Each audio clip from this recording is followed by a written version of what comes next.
Solve and graph each solution set. We have the compound inequality 3x minus 2 is less than 7, or x minus 2 is greater than 4. To solve this, we will solve each of these parts separately. Over here we add 2 to both sides and we get 3x is less than 9. And we divide both sides by 3 and we get x is less than 3. Or, adding 2 to both sides here, we have x is greater than 6. So we're looking at the disjunction x is less than 3 or x is greater than 6.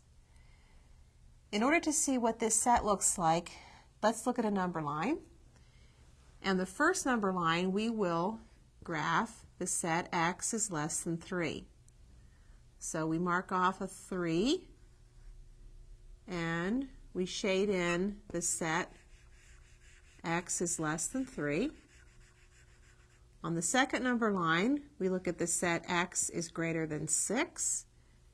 And there's a 3, there's a 6. We're looking at this set here. So the set x is less than 3 or x is greater than 6 means that one of these has to be true, but not necessarily both of them. That means that we're looking at the union of the sets.